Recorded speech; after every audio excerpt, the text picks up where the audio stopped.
Three men and a multiverse of sci-fi's finest spacecraft. But which ones can claim to be the greatest ships ever?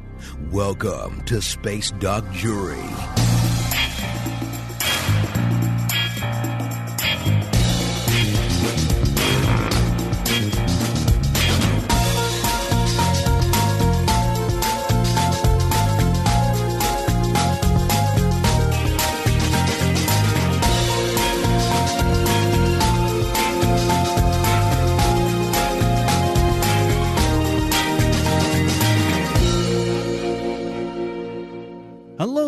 Welcome to Space Doc Jury episode 34. I'm Lee, and I'm bringing the Voth city ship from Star Trek Voyager. He chose poorly. I was lumbered with that. I was going to say, there was a whole room of grails, and we all went for the shiny ones here. Yes, and I'm Peter, and I chose the Zygon ship from Doctor Who.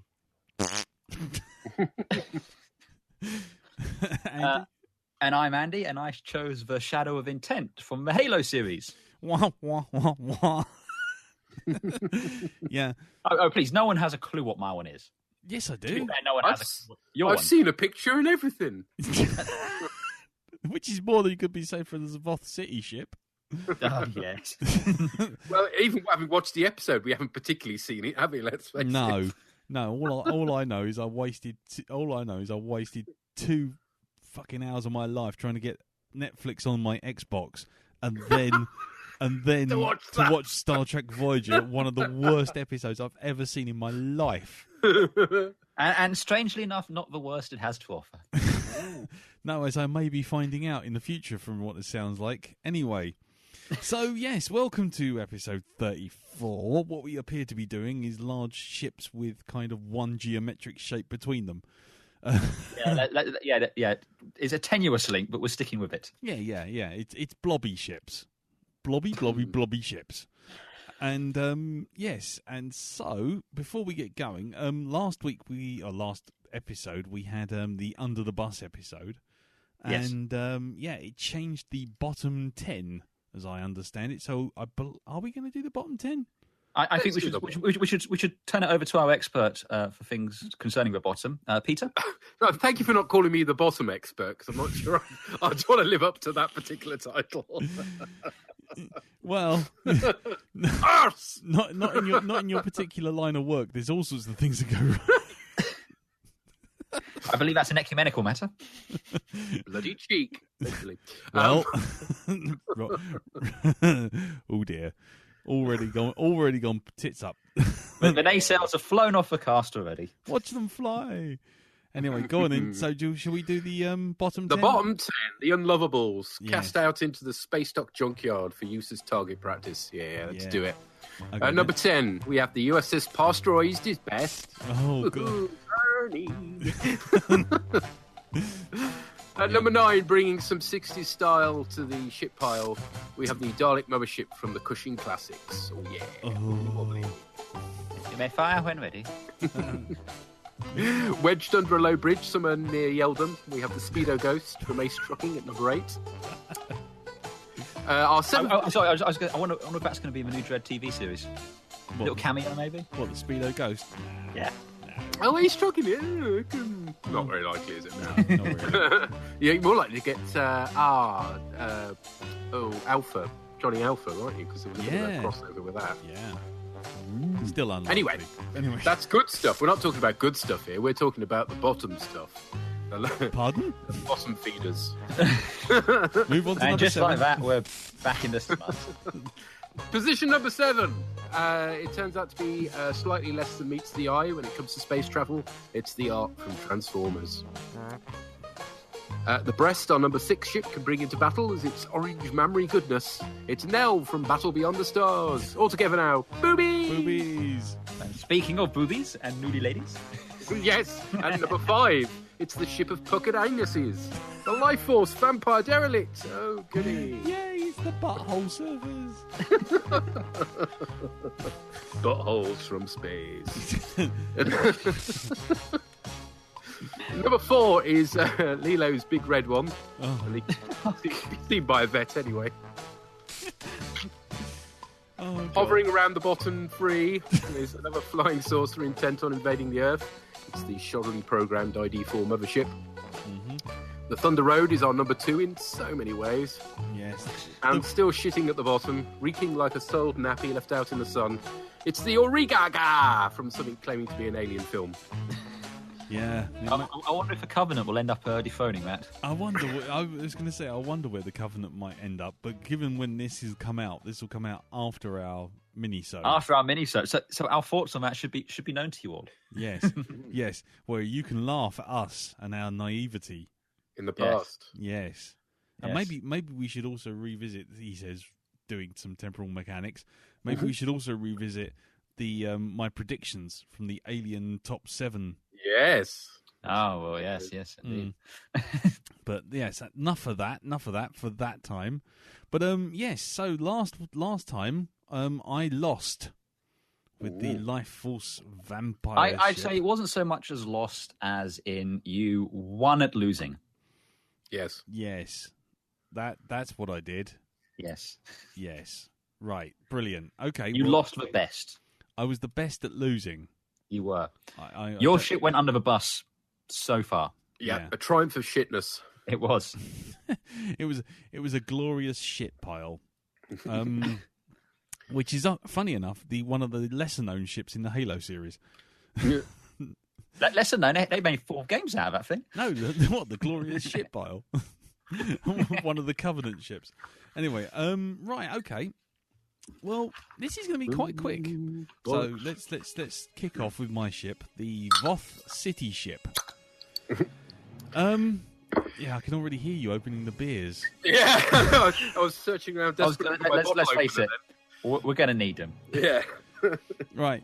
Okay. Well, I'll tell you what. There's not a lot to say, so I might just throw in a bit of commentary on the actual episode itself, if I may. Because you want to justify having watched that piece of shit. Yes, very, very much so.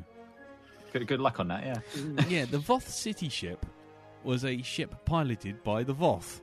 Good night, everybody. Hooray! That's it. And it featured in the Star Trek Voyager episode Distant Origin. The Voth were an ancient Saurian race and a Delta Quadrant species that were actually evolved from dinosaurs basically on Earth, and large hadrosaurs at that, so the ones with the stupid little conky thing on the back of their heads. The ones with the knobbly Elvis. foreheads, unsurprisingly, because it's Star Trek. Yes, exactly, yeah. And they all talk like sort of Californian surfer dudes all trying to be gurus. So, you know, as ever, you know, so they all have to stand around and generally go, yes, how do you feel? Look at this. Oh, yes, everyone get in touch with their feelings. Everyone must understand the truth. It's all about truth. And, do you know... It's all about boredom. Yeah, you know what it is? It's basically, the story is that this one hadrosaur guy wants to prove that they came from Earth.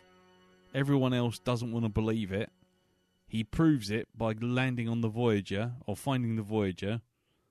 Then he gets discovered by his old race, and they say, denounce what you've just said, or we'll basically kill everyone or throw them all in jail. He goes, okay then, I denounce everything, and the Voyager goes on its way. The end. That's the most unrealistic moment is the point where he kidnaps Chakotay and the rest of Voyager actually give a shit. Well, yeah, or that anyone that Chakotay's there and he's not immediately on some sort of, I don't know, some sort of examination table being stabbed at. But no, he manages to avoid that, sadly. Yeah, but basically, yeah, that is the entire plot. You literally sit there and watch everyone turn up on the Voyager, observe the Voyager, get the Voyager captured by the Voth City ship, and then leave. The end.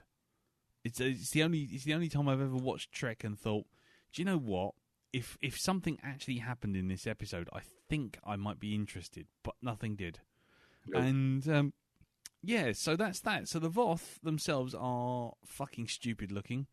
as is all Trek aliens in general. And yeah, that's about the size of it. I could talk about the Voth for ages because I've got a whole memory alpha and memory beta thing on them. But as far as the Voth City ship, but as far as the Voth City ship occurs, it appears in approximately 3 scenes, 2 outside, 1 inside, and. Well, you've got interior and exterior covered then. Yeah, I was going to say, yeah, it doesn't help. Doesn't help it really. The Voth City ship itself looks essentially like every other other generic Trek ship.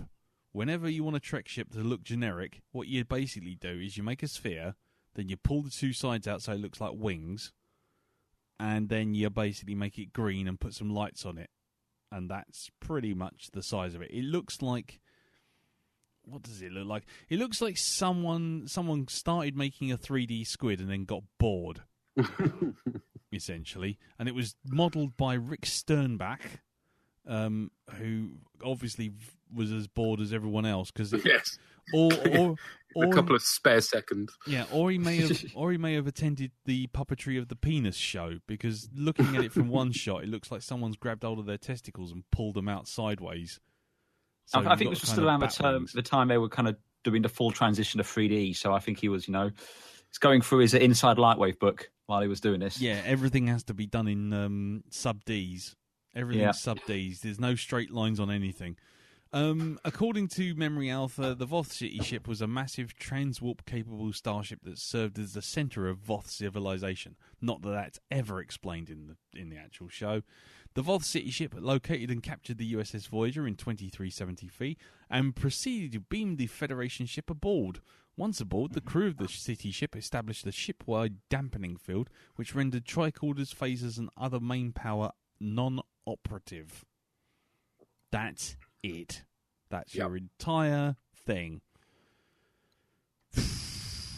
So, should we rate this bugger then? Because I'm even Shouldn't bored. take long. No, I'm just bored listening to it. So the Voth City ship.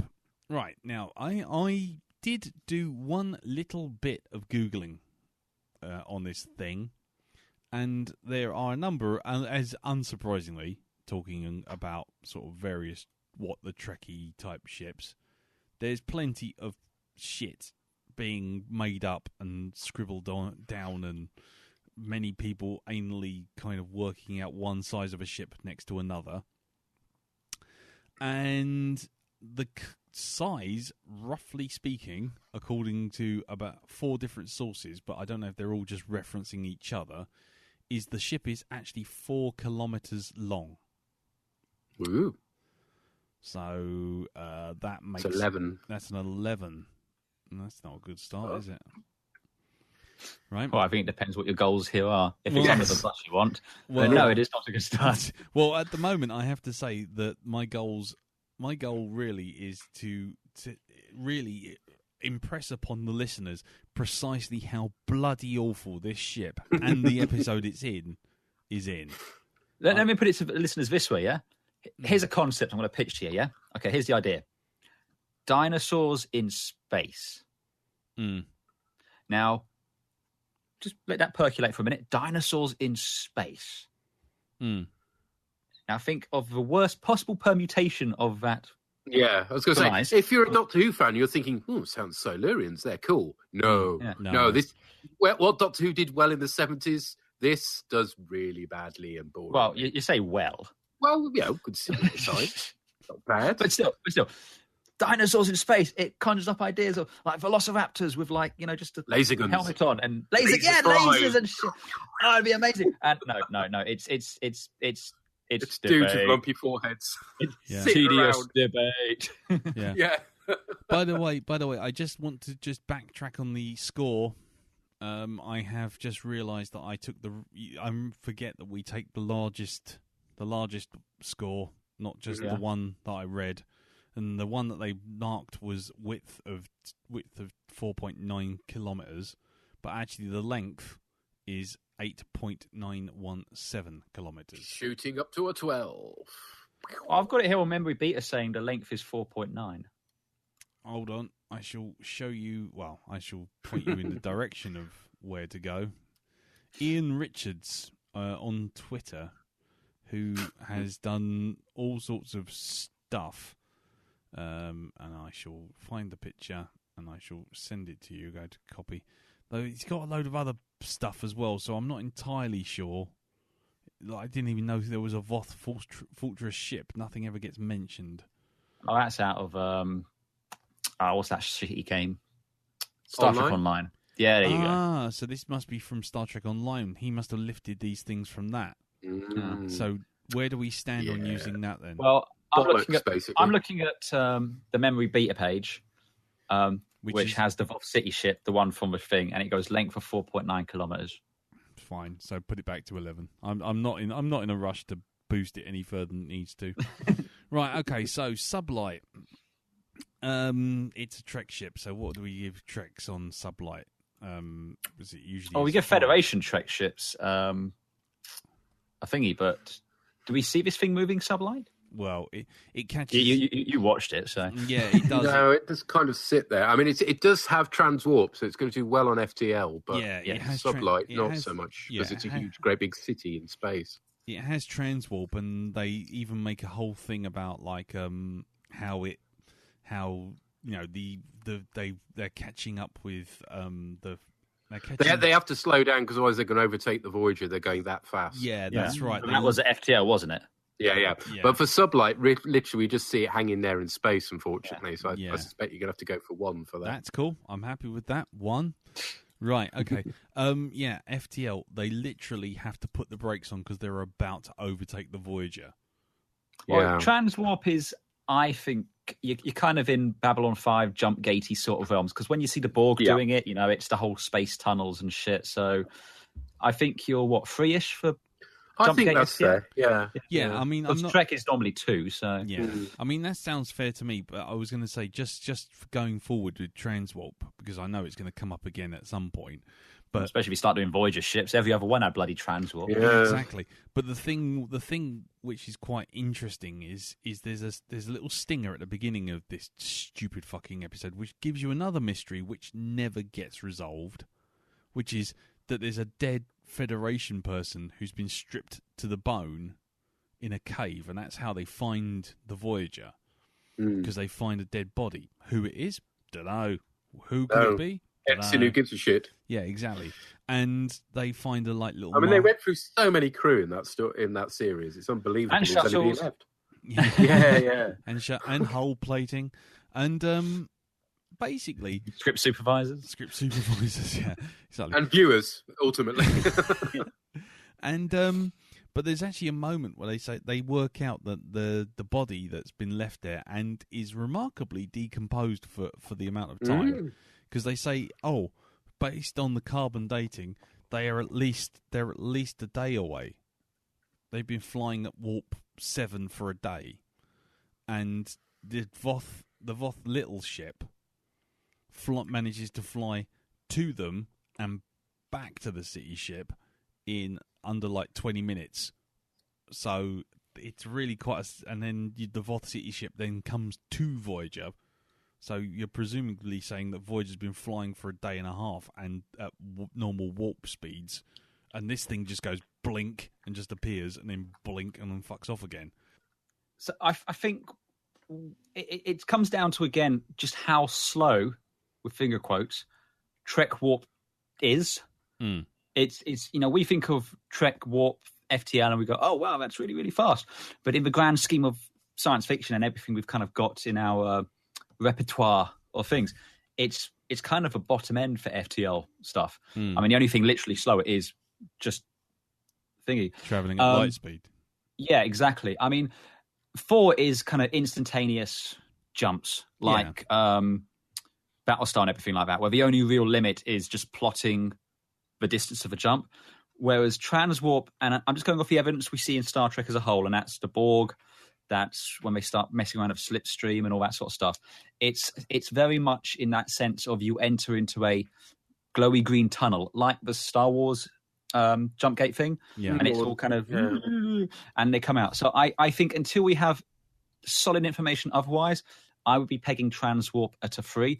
And again, in in the Trek scale of things, that makes sense to me because Trek speed is 2, transwarp is 3.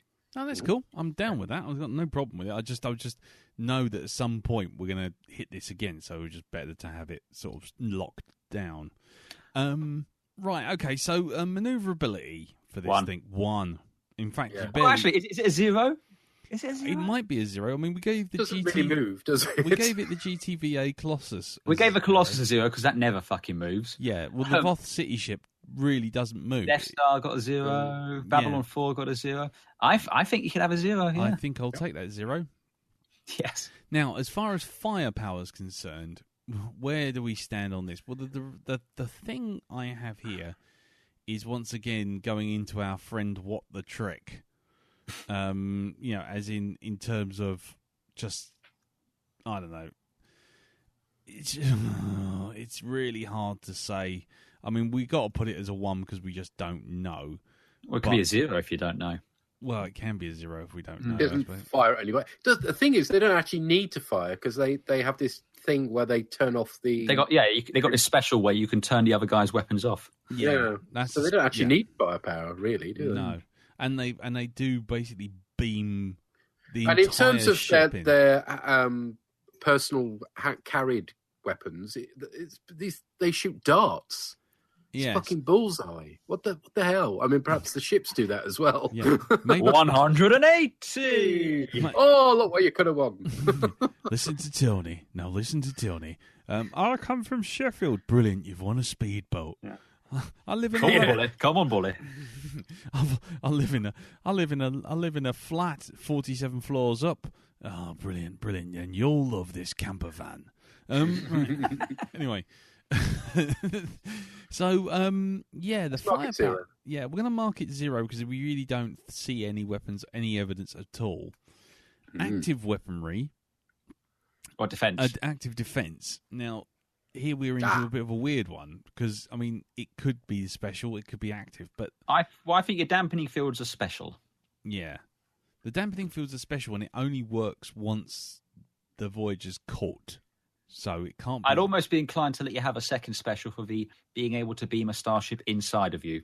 Yes, that's pretty impressive. Yeah, well, I was going to say, to beam the whole Voyager inside and still have, like, plenty of space for half the Federation by the looks of that cavern. Yeah.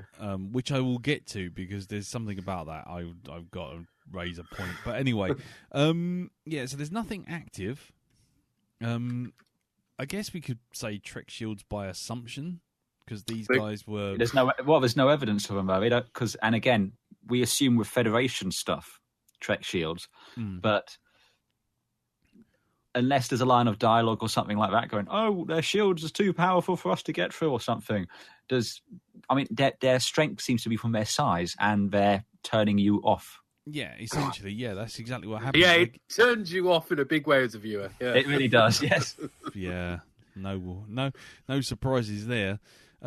So we'll put it to 0 then, I guess. Yeah. Special. Well, I don't know. They're going to have at least armour, aren't they? Well, they've got armour and everything. Yes. So you'd think with something that big, it would be heavy armour. I would have thought. Yeah. Well, it is essentially a massive floating city, so I imagine so.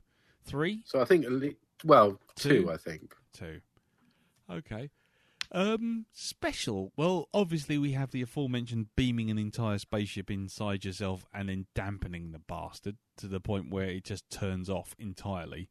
I think those are 2 separate ones, aren't they? Yeah. So you can beam your ship inside and then you can switch them off. And also, I was going to say there's one other thing which happens where another spectacular piece of writing, which is quite honestly one of the dumbest things I've heard since Davros confessed that there's a life support button on his console to the Doctor. Yeah. Literally. What does that button do? Yeah. Do not press this button, Doctor. I'm not telling you. Oh, all right, then it turns off my life support. Shit! Not since that level of incompetence has there been a line like this. Janeway standing there looking at the Voth guy and the Voth leader goes, right, well, if you won't tell us, then we're going to take all your crew in and we're going to torture them and prepare the torture chambers and all this sort of thing. And then you see Tom Paris, who has magically got hold of a personal cloaking device. He goes running in and then shouts, "Captain, I have control of the weapon systems. I can fire photon torpedoes and blow a hole in the side of this ship." And it comes out of her communicator right in front of the Voth. Yeah. And then the Voth just looks and just like, "Yeah, go on then." And she goes, "I'm going to blow a hole in the side of your spaceship." And all of a sudden, the Voth just randomly just turn his guns off. And Tom Paris is like, "Oh, how has this happened? They knew I was going to fire the missiles." He's like, "Or you could have just fired the missiles, you complete plum." So the Voth City ship can also not just turn the whole ship off, but it can actually target individual systems and actually like electronically rewrite the code. I think that's still under the dampening field. It's hard to say. Yeah, it's not so much the Voth being special as Voyager being fucking useless. Yeah. This is more a point against Voyager. Yeah. Okay. Fair enough. I mean, it was just I needed to bring it up anyway because I literally put it's special, but in the wrong way. I face palmed myself so hard that I actually left a handprint right across my face because it was literally one of the stupidest things I've ever heard. "I've got a plan to blow everything up. Can I tell everyone about it?" "Yeah, go ahead, Tom. I'll put it on the speaker for the entire ship and everyone on it." Oh, what a shocker. They knew about our plan. Rumbled. How did that happen? Who knew? The size of the city, the crew size of the city ship. Let's move on to that. Yeah, because that'd be interesting. Maybe you found that one. Nothing. I've got no stats whatsoever. Beyond the fact that it's the entire nation of the Voth. Yeah, but they're not all crewing it, are they? Most of them are presumably just living there. And even the people who we do see in it aren't the crew. No, they're just sitting on thrones and prognosticating. Yes, exactly. So, again, it's we don't know. Yes, and as is the rule. That's a big fat zero. How many dinosaurs does it take to crew a starship? Well, I think you can have one because it would have to have one to be eligible. Yeah. Well, that's clearly true. Somebody's steering. That's true. Yeah. And competence. Well, they're more competent than Voyager, at least. Well, yeah, but that's Are not you sure about that? When presented with scientific evidence of their origin, they decide to ignore it. But that's not competence. True enough. That's not confident. That's not competence. That's purely ethics. That's different. But it's clearly affecting their competence. Well, I don't know, because they do exactly what they set out to do. They basically fuck up the Voyager. They capture it. They find it in a matter of seconds.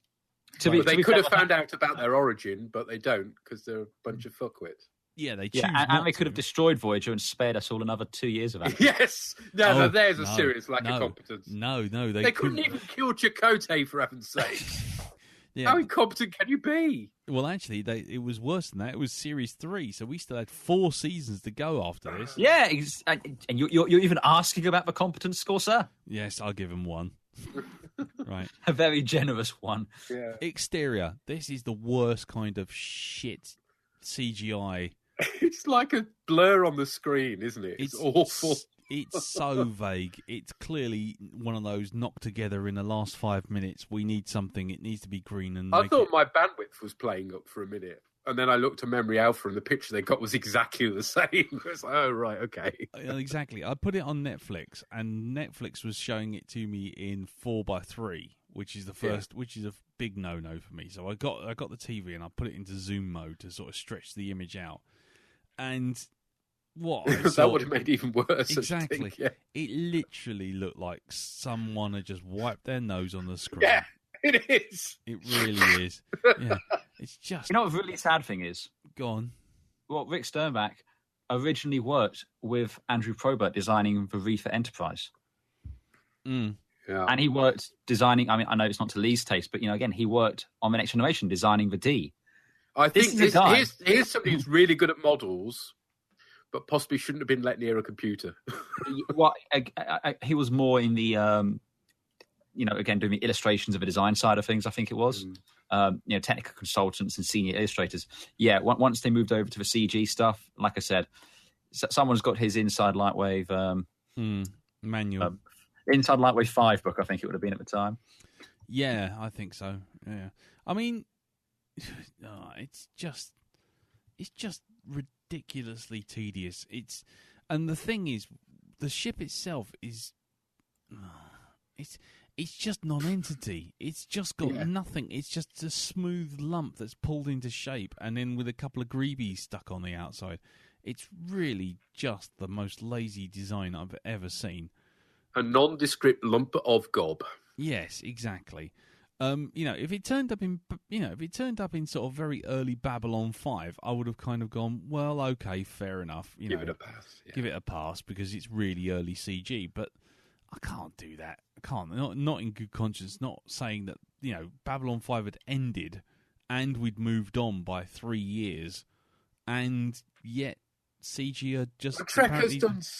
Gone nowhere. Before this, Trek has done such good effects, and it's just they can do better.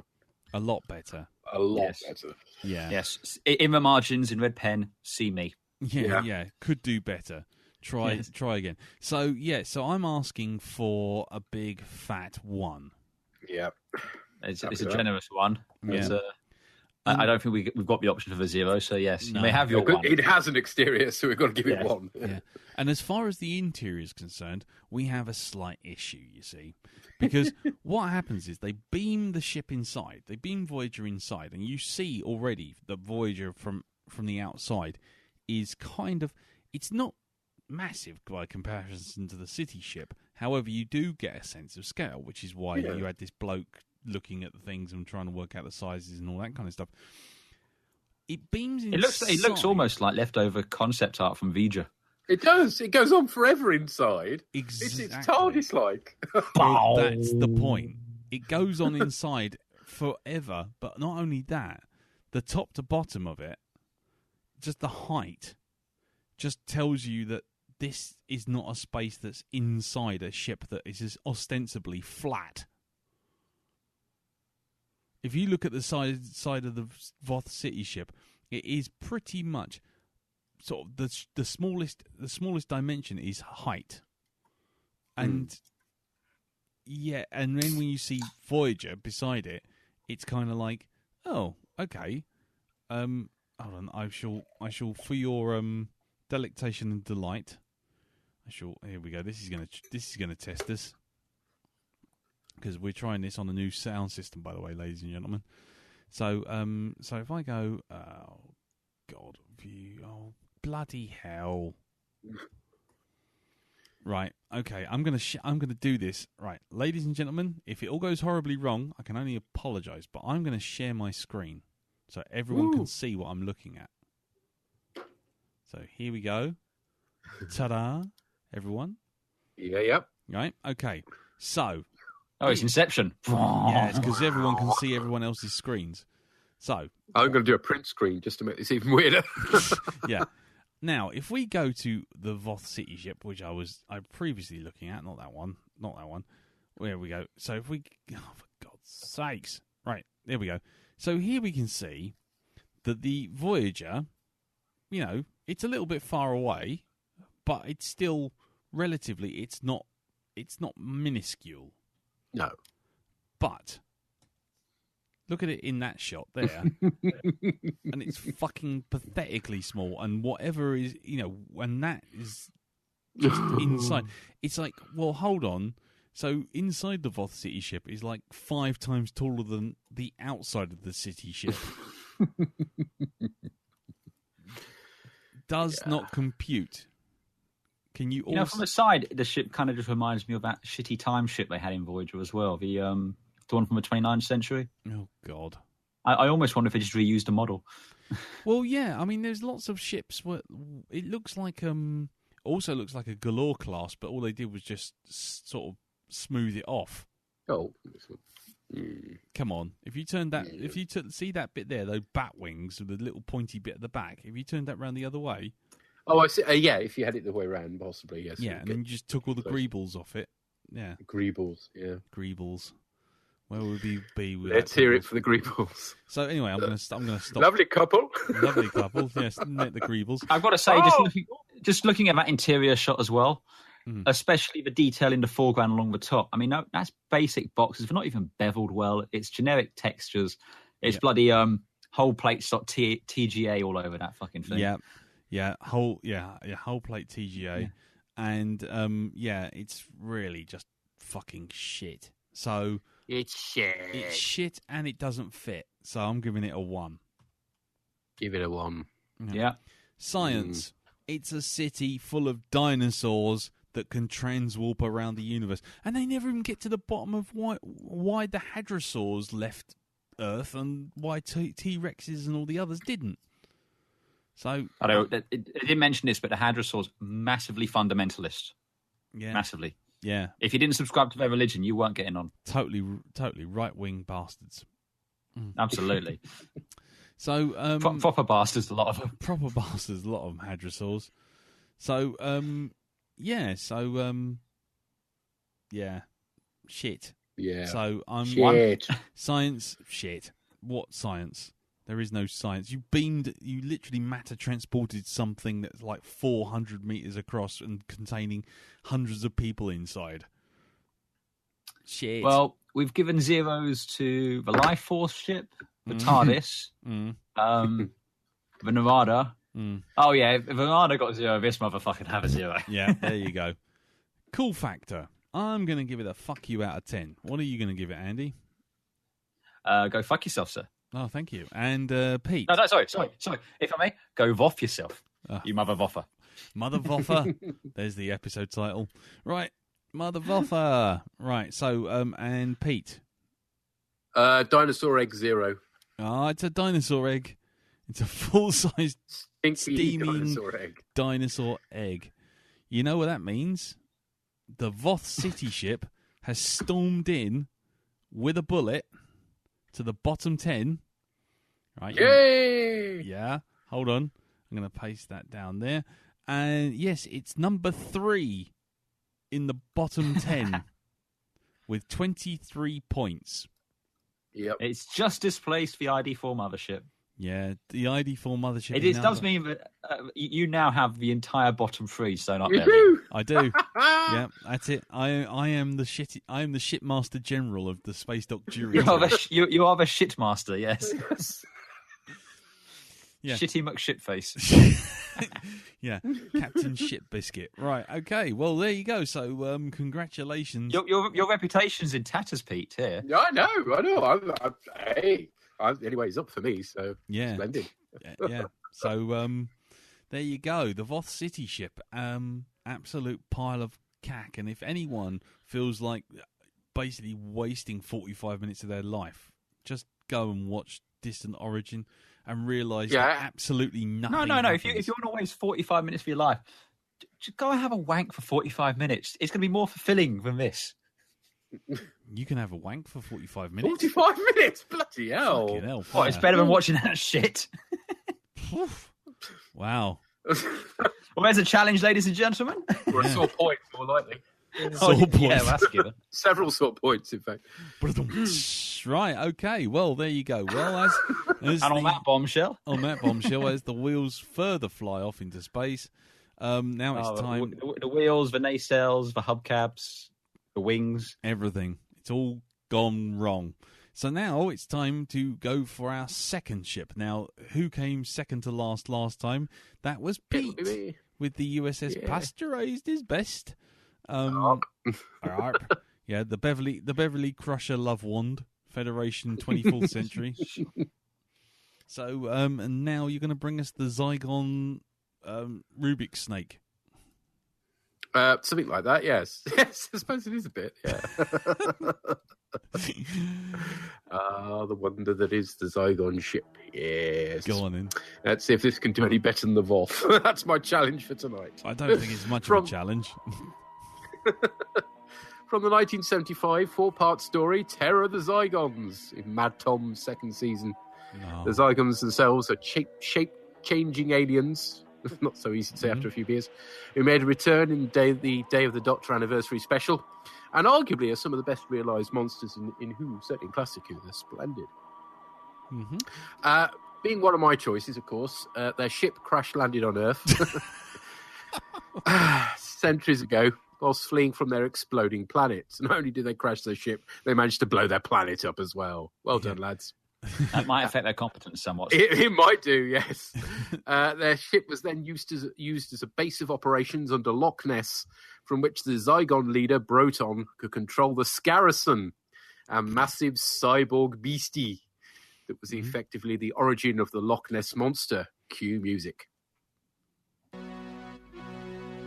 Blows on his bagpipes, while Elspeth and Angus watch those notes go floating across the waves. Ferocious Ness appears at once and grabs a note or two for lunch, and the whole of the family Ness is not too far behind. Sporty Ness leaps over him, turns upside down, then dives back in, and the beautiful lovely Ness shows she's the kissing kind.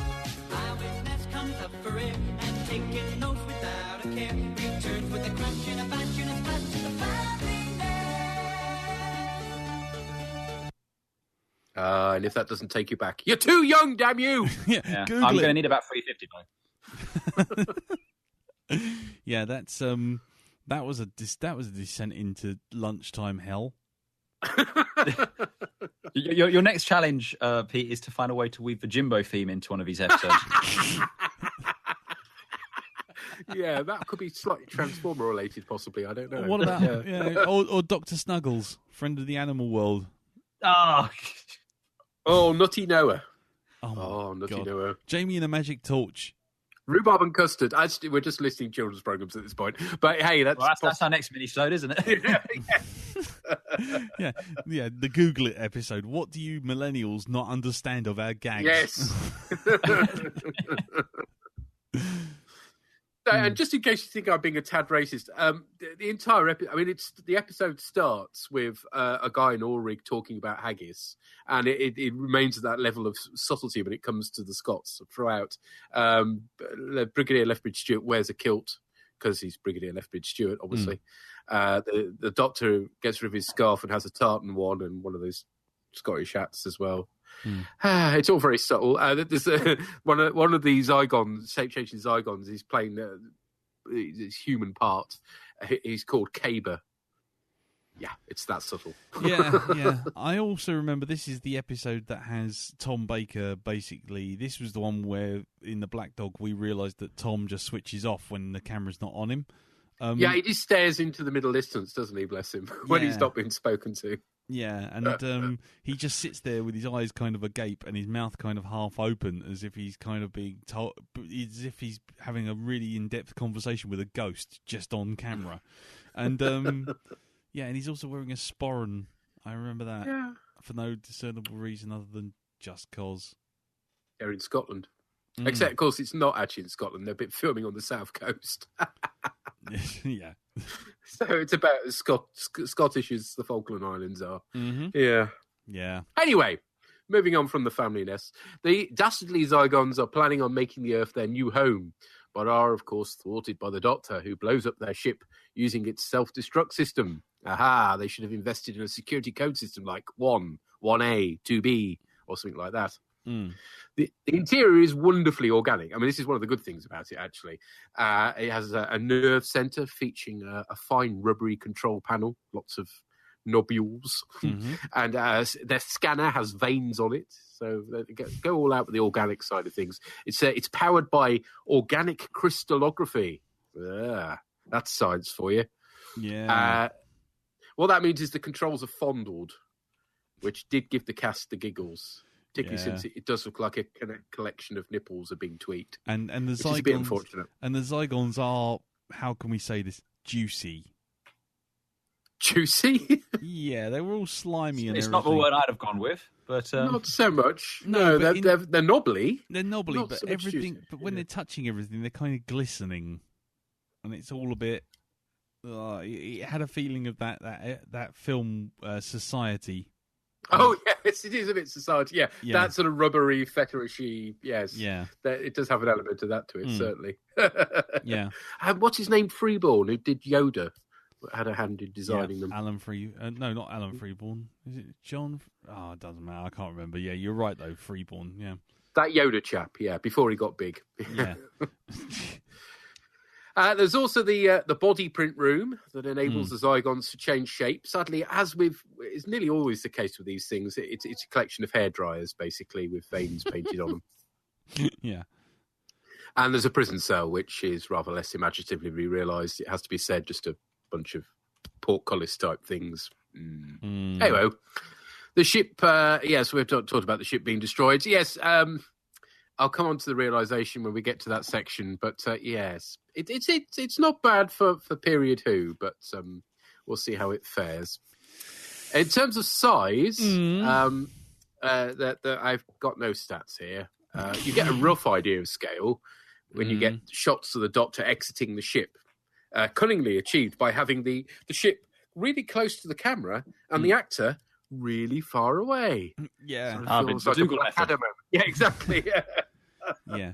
I mean, I've got a shot of that where he's running away. I mean, by that measure, I mean, it wasn't convincing by any measure because it was very clear that the shadow was falling down and he was very, very far away. But if you go by that measure, I've been looking at this. Hold on. So I would say that's 2, 4, 6, 8, 10, 12, 14, 16 high. So yeah, 16. It's 16 Tom Baker's high. Yeah, and it's not really that big. I was going to go for 1 because I think it's over 100 meters in any dimension. Yeah, I think you'll be right there. Yeah. I mean, and on the basis it's unknown anyway, we ought to go with 1. So. Yeah, 1 it is. This will be a pattern, okay? Okay, yeah. Because there is really no... Well, there is a memory alpha for Doctor Who, but sadly they don't concentrate on the models too much. Yeah. Mostly because the models were pretty much just thrown together with bits and pieces. So I am going to point out something in a minute, but I'll let you... Let's see if you can point it out first and save me the effort. Yeah, it's careful to be pointing at things in an obllie ship like that, mate. You never know what you're going to hit. Yeah, oh shit. I think I might know what you're going to say. But, let's just say that deja vu might be playing a part in this evening's proceedings. Speed. Yeah. Sublight. Yeah. Oh. Well, we don't actually see her in space again, folks. He's picked a spaceship. I mean, she came from space. We know that their planet is supposedly far away and blew up and everything. But in the actual programme, she takes off from Scotland, lands on the outskirts of London, and then blows up. That's about as it. So basically, what he's got is a Freddie Laker airplane with knobbly bits on it. And even when it's flying, because the jets are all pointing down, it looks really weird. Yeah. And it's badly CSO'd, of course. Yes. So I think an unknown 1 yet again. Yeah, I mean, it is once again a spaceship that never goes into space. Well, it does, but not on screen. That's the problem. So it did marginally better than the 66 one. Well, again, you see, that would have come from space again, but you never saw it in space. So this is very much... I should really stop doing Doctor Who ships, shouldn't I? At least get one that goes into space. And doesn't crash into the fucking ground. I just realised I haven't been writing my scores down, but it's not difficult. It's 1-1 so far, isn't it? Yeah, we're doing well. You may... FTL. Yeah, after I'm just saying this now, before we get any further, I think I may not be dominating the top of the bottom 10. Yeah, I said that to you, and then Pete just goes, "Hold my beer." Yeah, exactly. So, except I would never say that because I would never let go of my beer. But yes. So yeah, you got a ship.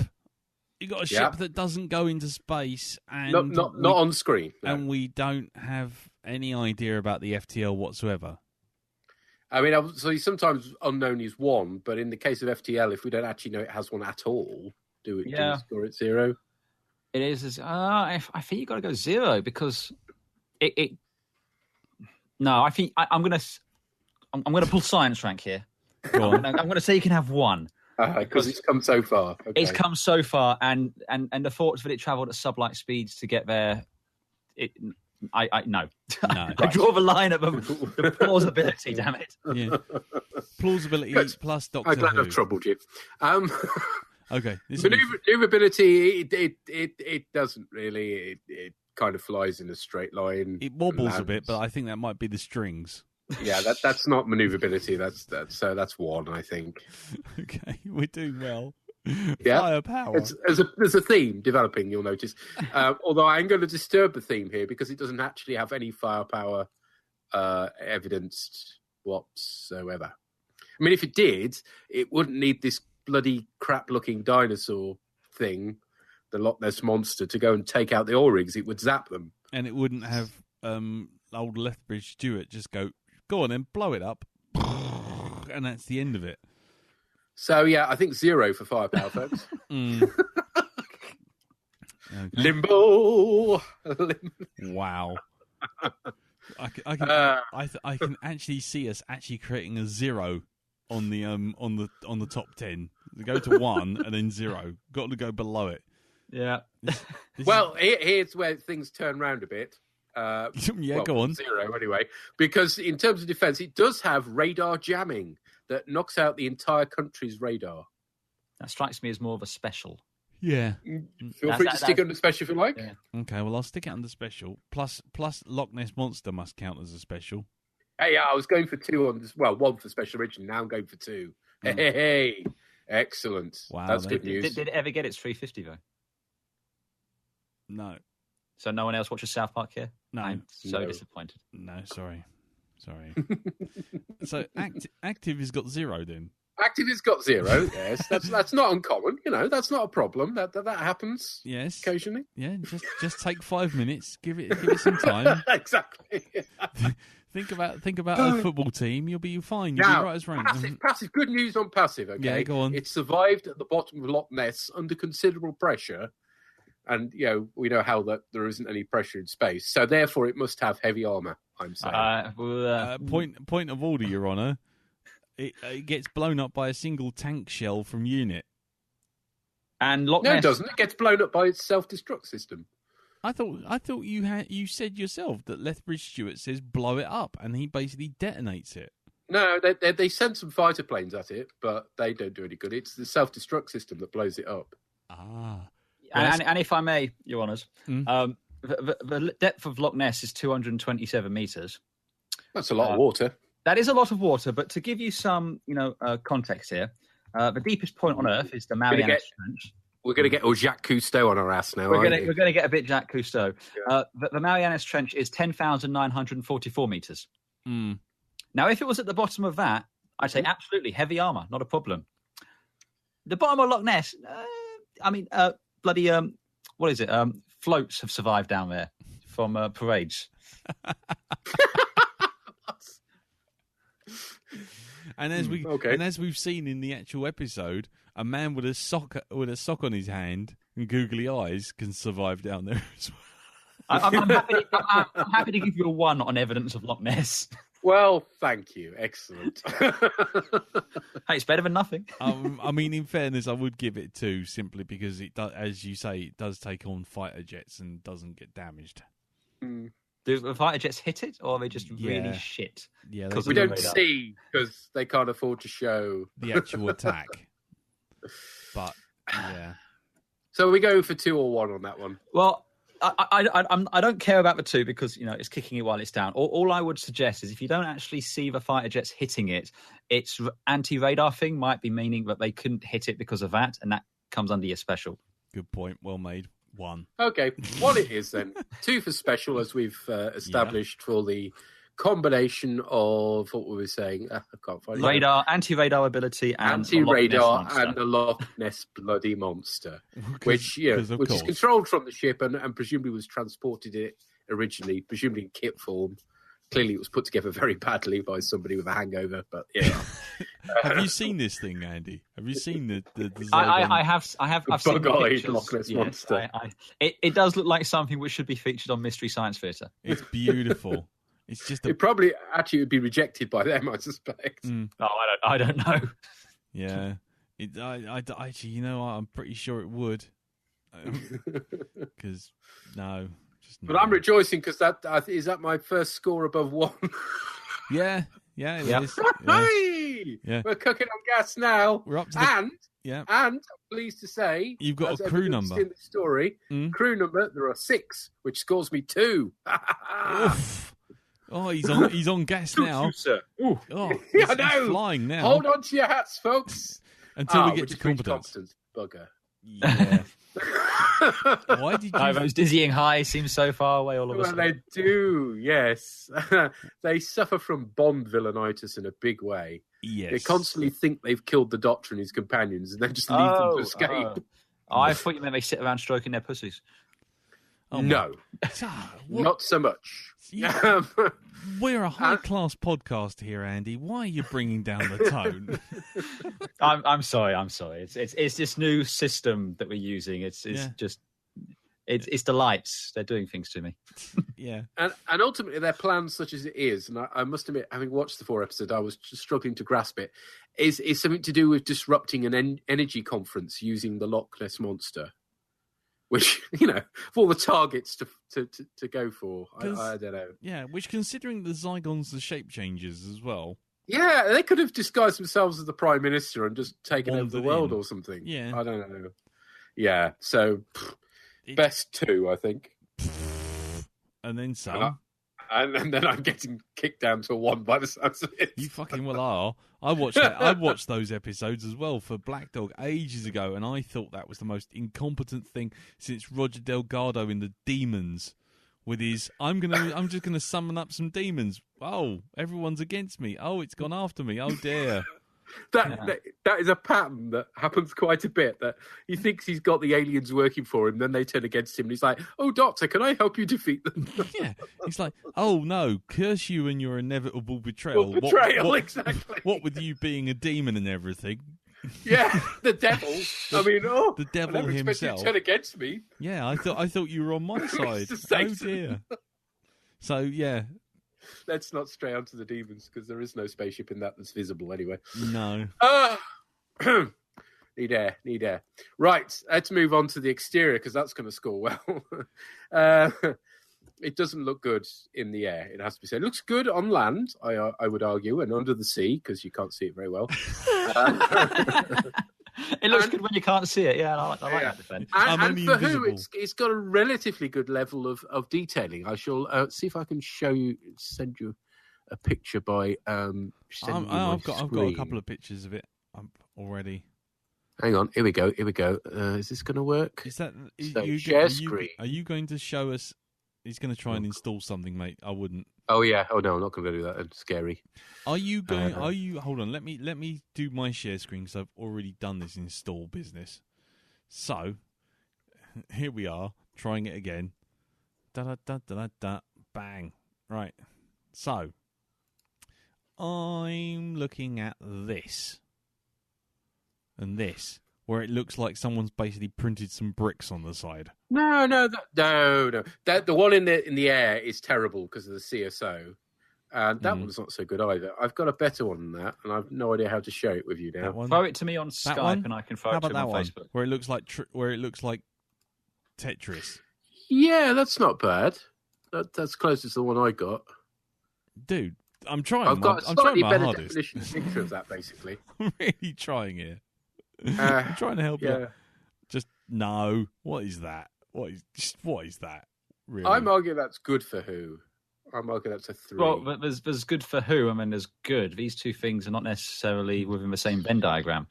Yeah. Version 2. Version. Hang 1, on. I'm going to resort 2, to sending you it by 1. text now. Oh, God's sakes. Because I tried hard to get these pictures taking screen capture by camera off the television. Okay, I'm going to stop sharing my screen then and wasting all the bandwidth. Yes. Doop. Well, I'm just looking at. No, not that. This apparently is one of the better shots of it. Here we go. I've sent you a picture. You just sent us the Enterprise. No, ignore that one. That was my finger not working properly. Yeah, that's the under the sea one you sent. It's quite good because it's murky. What the fuck is so that? that is your definition of quite good. It's quite good, yeah. Right, okay. Just wanted to see how low the bar was. You can't even see the bar. It's under a ton of water. No, not that one. The one I've sent. Yeah, that's what I'm saying. The one you sent me. I can't. All I've seen from you is the Enterprise. No, it's. Oh, I thought I sent it. He has. No, All I see is he's put the chat Yeah. in. Oh, I haven't pressed send. It's been a long day. Could we take another point away from the competence? If only. Can you see it now, folks? Oh God, that's the same bloody picture I just was looking at. Yeah, It it's the looks same one. nicer than the one you sent. No, it's not. It looks exactly the same. It's got the Tetris panels on the side, and you can see all. You can even see if you look up on the leg on the top right, you can actually see where the glue hasn't set smooth. There you go. It's that shot.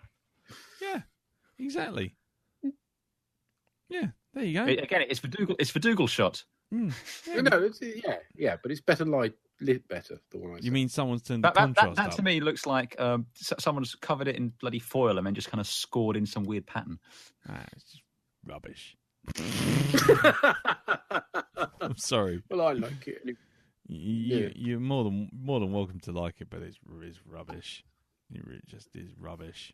Yeah, no, I'm sorry. Free is not flying. My Free? it's just not flying. Who said free? Well, he said free. I was hoping for free. Yeah, you were hoping. I mean, this one isn't going to help my case where it comes out of the water, admittedly, because nothing looks good coming out of the water. No, especially when they're doing that miniature water stuff. No, don't send it to us. Save your. Oh, Too late. It's too late. He's already sent it. He sent it. What have you One sent? if we're feeling generous. I was going to say I would be inclined. Oh my giddy aunt! You've just destroyed your argument. You really have. I was right there with you to give it a 2, and now I'm looking at that. And that's just like, what the? Hang on a minute. It says, Pete's nemesis, C. Pete. Okay. Pete's nemesis, C. Pete. What? Yes. Yeah. Oh, yeah. Yeah. I am my own worst enemy. You in are. other words. I mean, yeah, right. Yeah, the picture beside it. I mean, seriously, that looks like a bath toy, mate. It looks like someone's got a soap dish and stapled a couple of curly whirlies to the side, and then put on a couple of walnut whips from Marks and Spencer's. Don't worry, kind listener. All these will be on Twitter for you to peruse and be impressed by, and and wonder why he wasted 5p texting it to us. Fucking hellfire! Look at that. That's just You're back down to 1, mate. No way. Okay, well, maybe interior will go better. I'll send you a picture of that as well. No, you're not going to send us any pictures of foamy rubber jelly veins. There we go. Oh, he's doing it. He's sending it. Oh, God's sakes! What is this?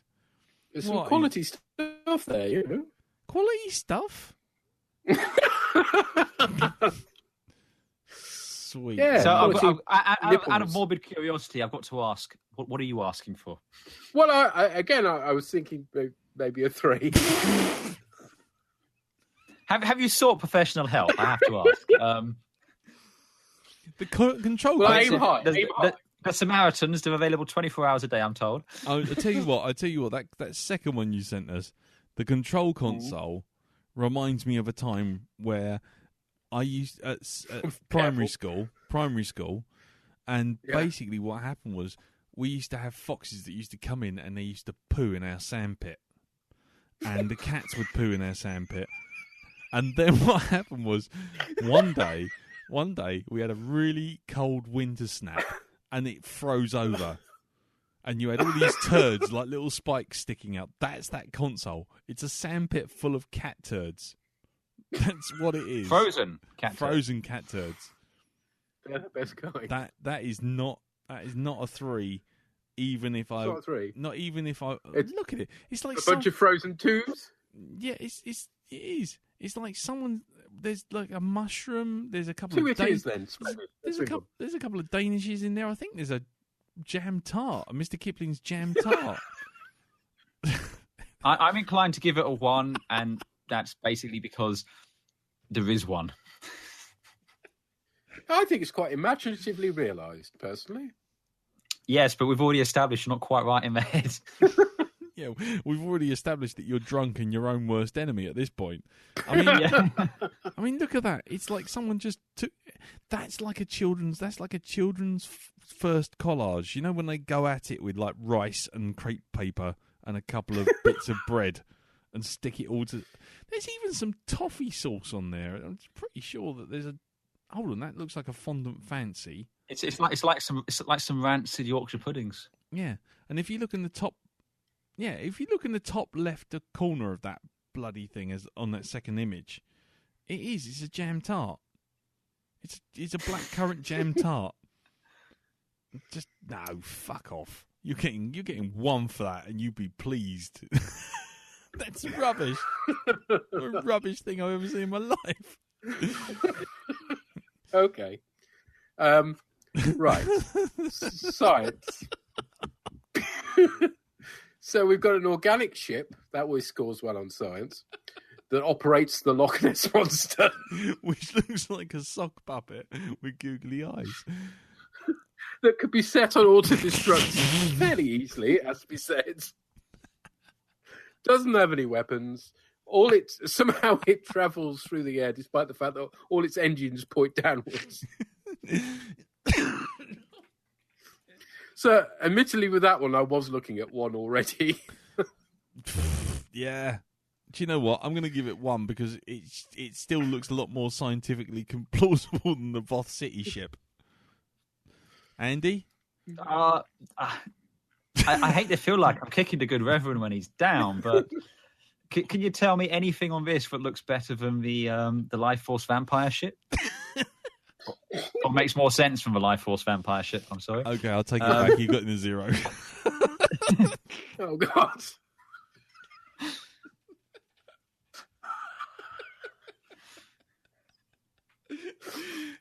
When it gets to the point that you're practically doubling your score when you add your coolness, it's not good. Well, I've got good news for you there. Go on. Okay, go on then. What are you going to give this for cool? Well, I was going to give it 3 out of 4. It's not my favourite ship. And that, gentlemen, ladies and gentlemen, that right there is why Pete is his own worst problem. Fucking hell, fire. 3. You're going to give it a 3? Yeah, I'm giving it a 3. Genuinely give it a 3. Yeah, I like it. Okay, cool. Andy? I am not.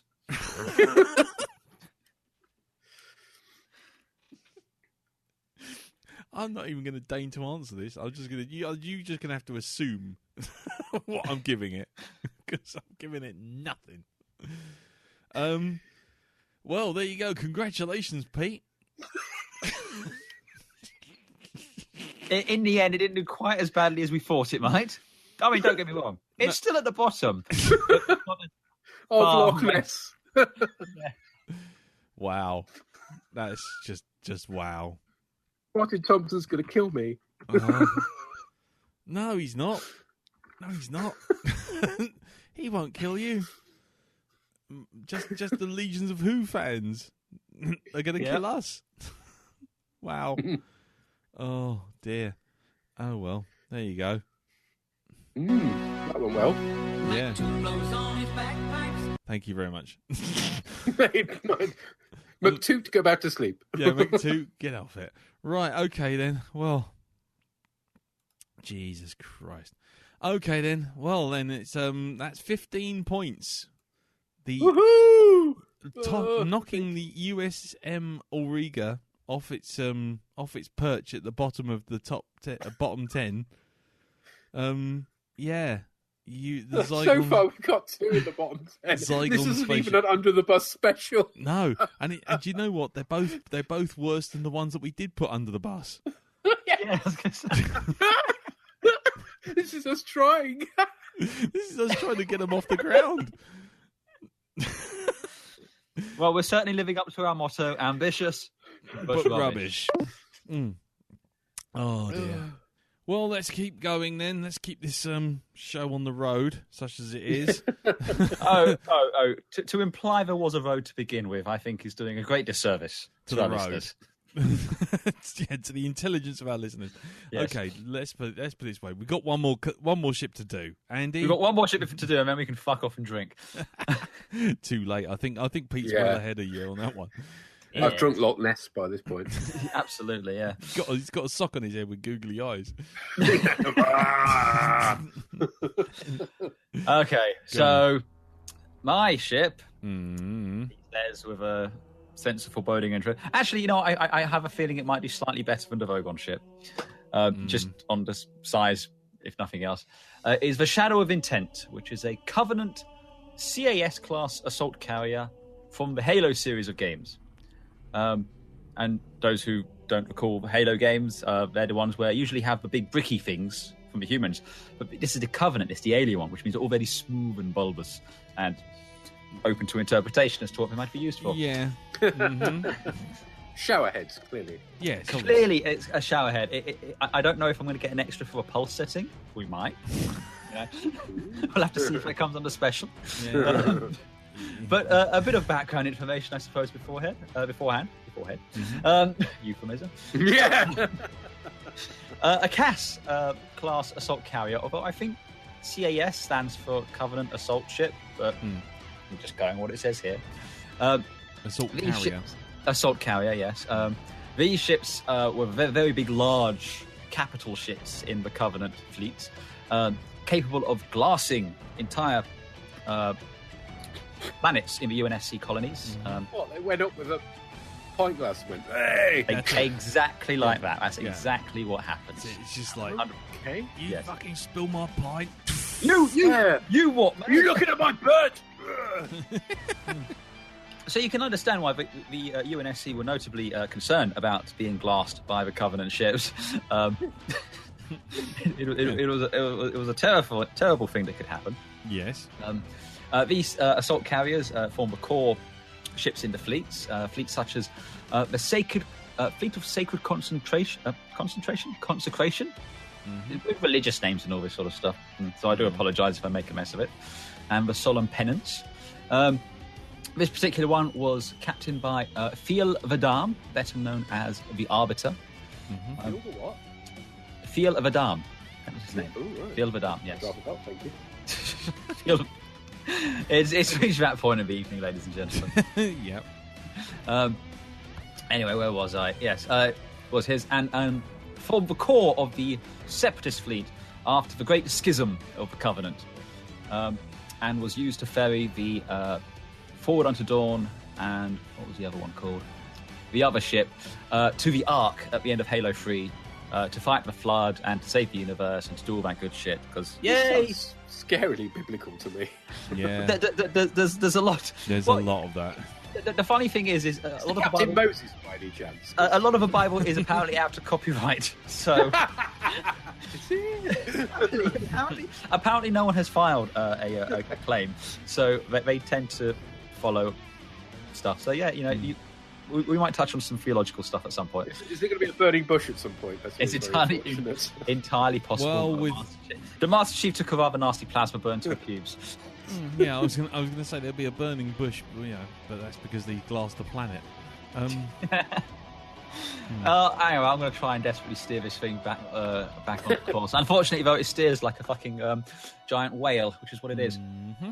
Anyway, let's talk a bit about armament from these things. These enormous vessels employed as capital ships, very heavily armed. They project energy projectiles, which are able to cut through UNSC capital ships like bone through butter. They're also equipped with at least one gravity lift, capable of dispatching troops, personnel, vehicles, and equipment to the surface of a planet rather quickly. And a large main hangar capable of multiple Seraphs, Banshees, and Phantom dropships and various fighters. Gravity lift? Yes. Isn't that just like, you stand there, mate, and then they open the door and they fall? Well, that's for going down, but it can also bring them back up again. Yeah, the ultimate gravity lift. Yeah. Gravity. Yeah, they switch troops in no time. They open the bloody doors and they go, ah! I will say they deploy a lot quicker than they come back. Usually it's a one-way trip. It often is a one-way trip. They disperse themselves over a wide radius. Yes. Anyway, where was I? Yes. The hangar bay is capable of Seraph and Banshee fighters, Phantom dropships, and a UNSC frigate or two.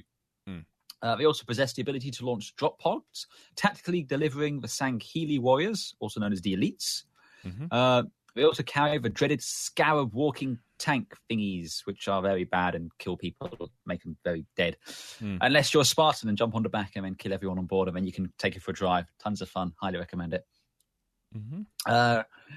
Like the majority of Covenant ships, they're characterized by their bulbous whale-like front, sleek silhouette, and pale white-blue hull. Someone could say that about me. And I'm actually reading this bit from the wiki here. They also tend to be characterized by their unique hooked bow section that would theoretically be a massive weakness, and the ship could theoretically be blown in half with comparative ease if its shields were down. So way to shoot yourself in the foot there, Covenant. Yeah, well done. Well played there. Yes, they have massive hangars we've already mentioned. They rely on a large deuterium-tritium-based fusion reactors in cavernous chambers for their sublight propulsion. These are just words at this point. They carry modular dispersal technology, giving the ability to completely detach sections of its outer hull as well as whole corridors, as seen during, and this is an actual name, the Battle of the Unnamed Star System. Very imaginative with the name. Yeah, I was going to say, was this fighting over unobtainium? Entirely possible. It's entirely possible it was. Where are we, sir? I don't know. I don't know. We're somewhere. It's the battle of. It's the matter of no, it's over there. Somewhere. So yeah, I mean that's more or less the Covenant CAS assault carriers, of which the Shadow Intent is the one we're using. So shall we do the rating of this thing? Right away. Go for it. Okay, length is 5,346 meters. 5 kilometers. 5 kilometers. Yeah, that's 12 then. That's a 12. Okay. That's a 12. So you managed to score almost all of Pete's points. Points already. I think you're going first next time, Pete. Am I? even if Andy gets You one. saw that coming. I know. What are the odds? Not the Zygons. They were at the bottom of the lake. It's really not. For sublight speed, it's a bit almost. I mean, it's faster than the UNSC ships, but that's really not saying a huge amount, to be perfectly honest. Kind of. So I think we're talking ones for the sublight. I think so too, because I was going to say every time I've ever seen it, it's usually just hanging there exactly the same way bricks don't. Pretty much, yeah. The only time there's any real reference to its speed is in the beginning of Halo 2, where it gets from the edge of Pluto in system relatively quickly. But whatever, we can just. Yeah. I'm happy with the one. I'm not going to fight that one. As far as the FTL goes, though, they are noticeably quicker than the UNSC. Can't say UNSC tonight. Ships. She-shells on the seashore. Yeah. Is that a spaceship? Yeah, spaceship. Oh, you've brought out Sean. So, yes, the UNSC ship. We should have had him for the zygon ship. Yes. It would have been good in Loch Ness. Yeah, but, ship. The Shadow of Intent, it's FTL. I don't know if this is a 4 or a 5. What's it do?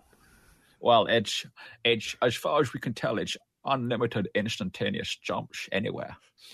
What?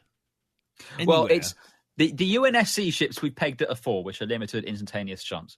And one of the main points of contention in the things is how much faster the Covenant ships are throughout FTL, including the ability to jump to the arc at the center of the galaxy instantaneously, carrying the UNSC ships inside it.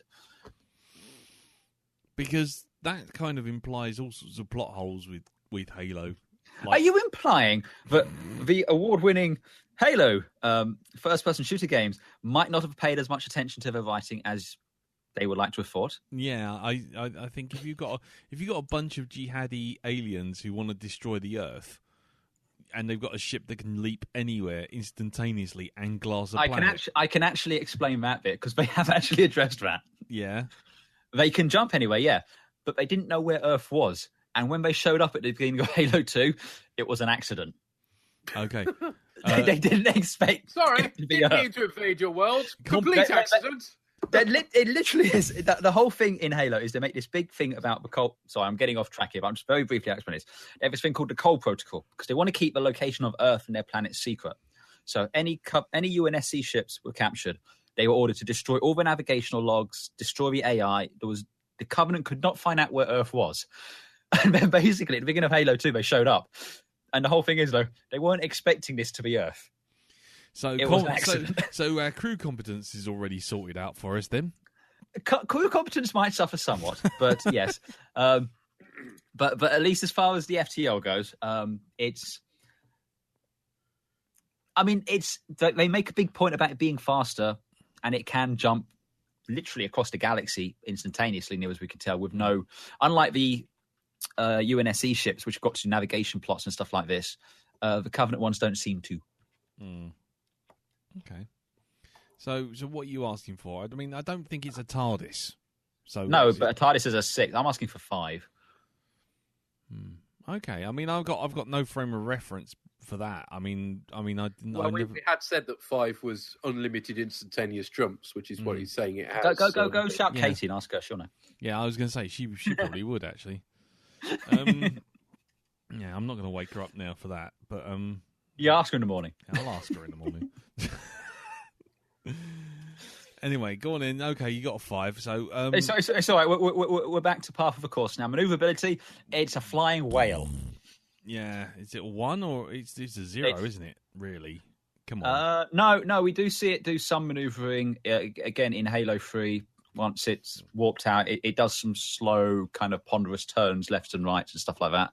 Which is I call it some attempts at evasive manoeuvres. Okay. So I'd say 1. It's certainly more non-maneuverable than we see the Voth City ship being. Yes. Yeah, okay, fine. No worries. Right. Okay, we're on to now firepower. For firepower, we've already established it will charge at you, go, you what, mate, and smash a pint glass into your face. So when we say glassing a planet, what it means it fires beams of energy down on the planet at such intensity it turns the ground into glass, kind of fuses all the silica. So that's what glassing is.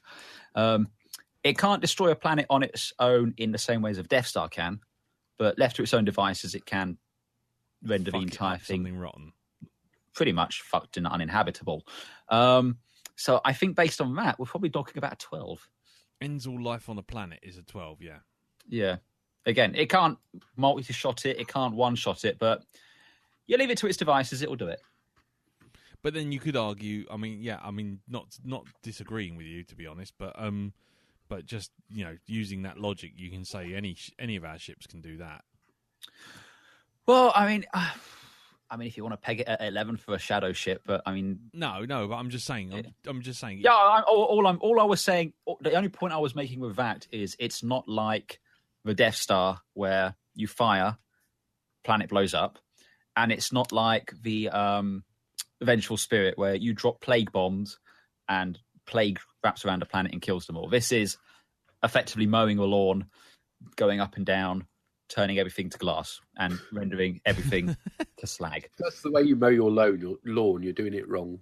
Yeah, he doesn't have much of a lawn. I have such a smooth finish. Hold on. Are we still talking about lawns? Yeah. Right. Okay.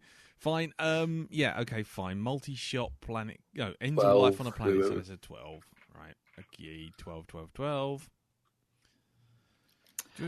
Okay. As far as active defense go, it has energy projector, point defense, laser turret thingy bollocks. Point defense 1. It has something like that. Yep.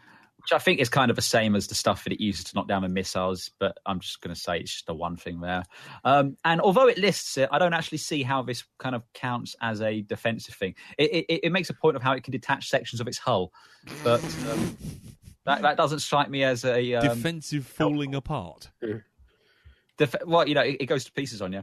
The only way I could think that would be worthwhile is you could sacrifice a small part of your ship if something big enough to damage the ship was coming to you.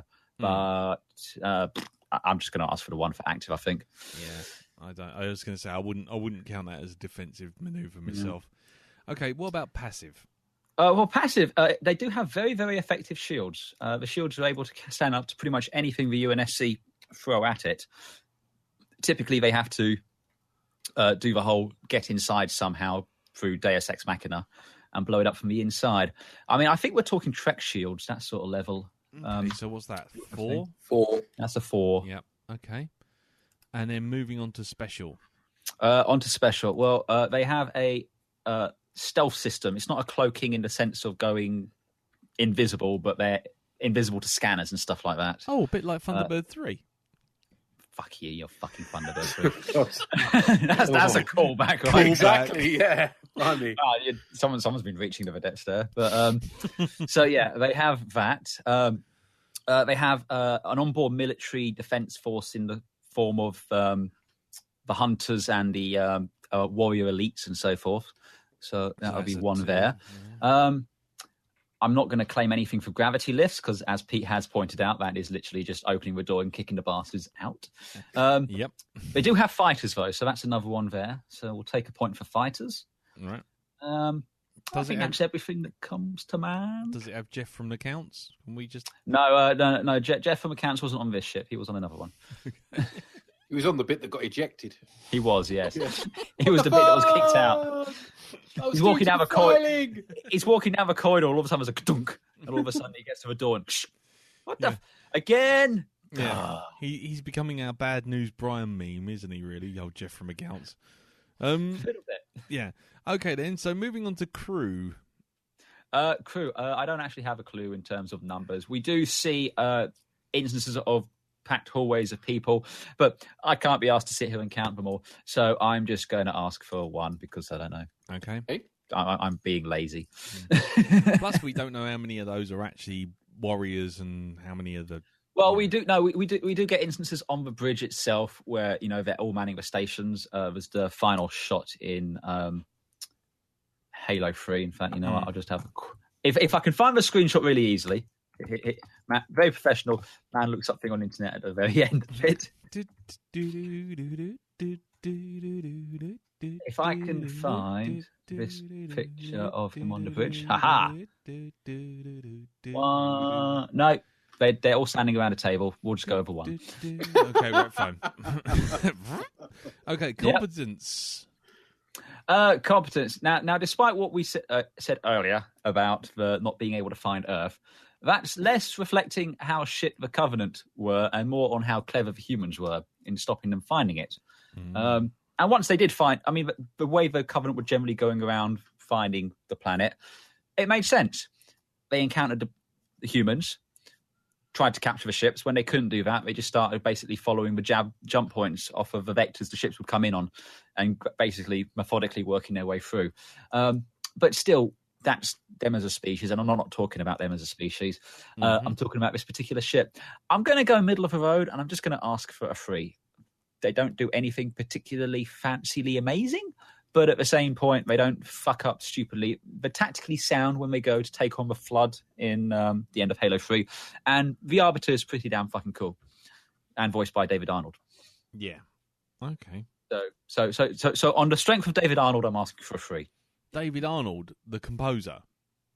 Okay, not David Arnold. Who's the guy who does the voice of Anderson in Halo? You know the one I mean. You mean Keith David. There you go. David. Yeah. Right, okay. Keith David. Him. Yeah. Craig David, you say? Craig No. David. No. Hey, David. Hello, no. Kez.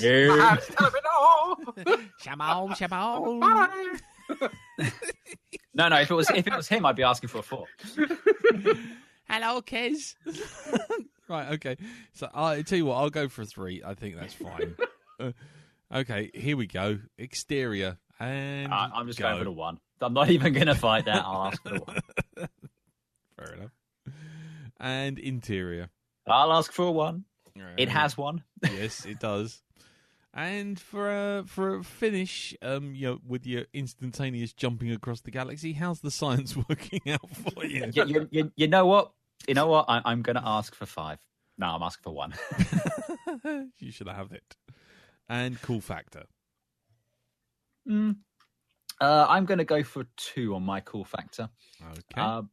But it's presented very well in both Halo 3, Halo Wars 2, and in the trailer for Halo Reach, if you remember that, where it has the ship all blowing up, which I thought was kind of cool.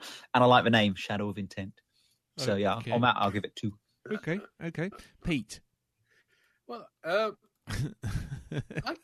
I quite like this design. Oh my God! What? So I record know. scratch? What? It's rather reminiscent of a Romulan warbird. Yep. It's got an element of the Heart of Gold to it from the BBC series, obviously. Yep. I quite like it, so I'm going to give it 2. My God, what?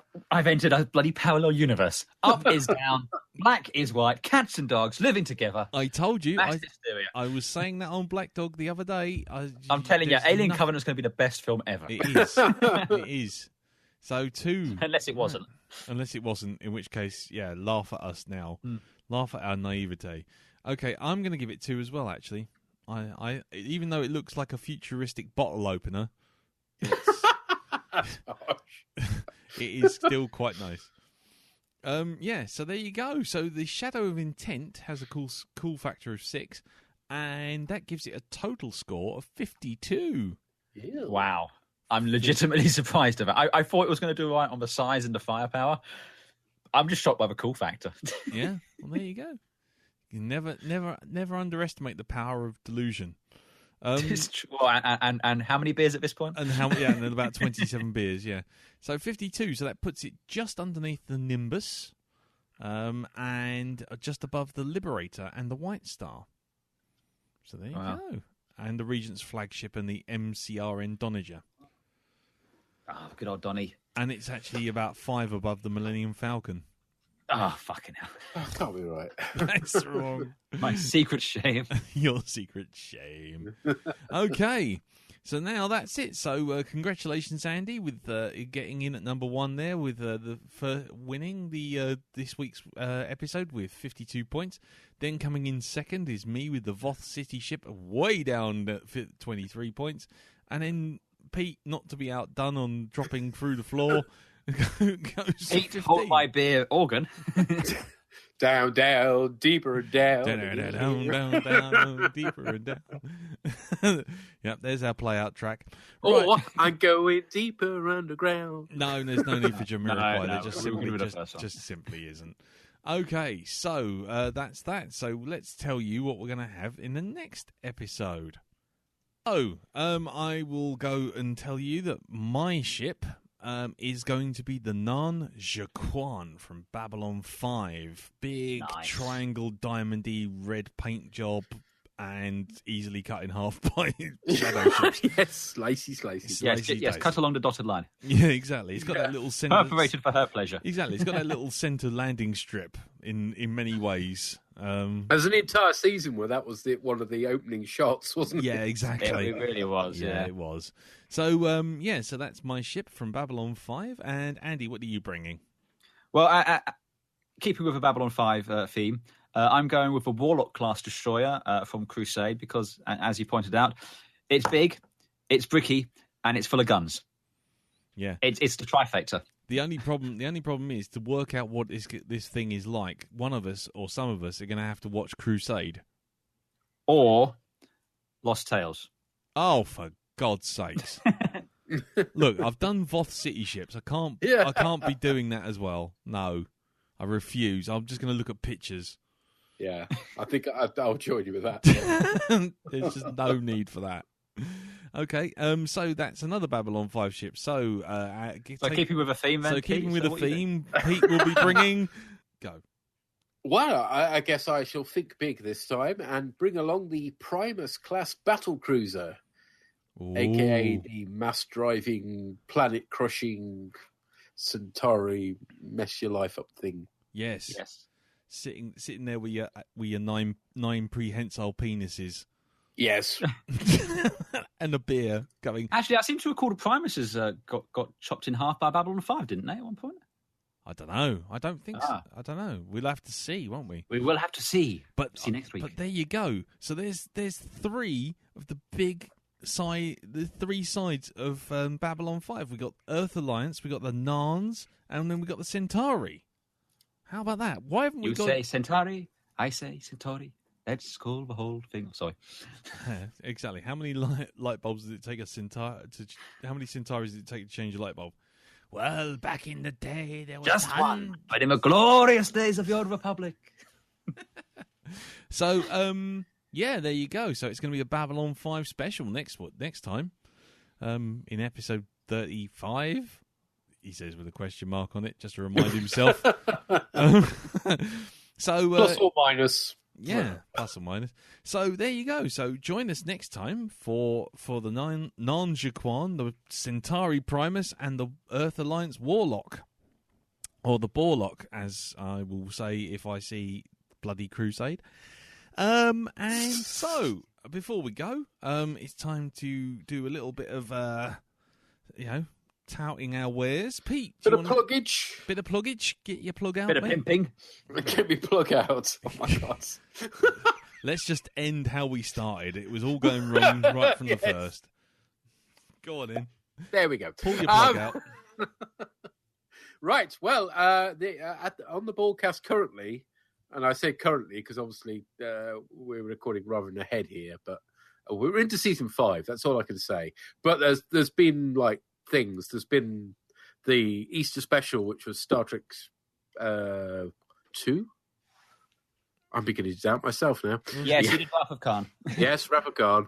And also we've recently covered First Contact as well, which was rather fun. So yeah, I've got that to listen to. Excellent. Okay, cool. And where can we find that, Pete? On Geek Planet Online and Ian Tunes. Ian Tunes, exactly. And Andy, over to you, sir. Well, when I'm not talking about spaceships with you two fine gentlemen, you can find me and Elton McManus talking about Formula One on the Flappy Paddle podcast. Although I think we're still using the old name of the Grand Prix podcast at the minute. I still think flappy paddles and drivey roundy circles. Yes, go fast round in circles. Also, I do the Band of Brothers podcast with Elton, which I think should be back by now. And that is it. Nothing. There is no third thing. And you can find both of those on rogue2media.com.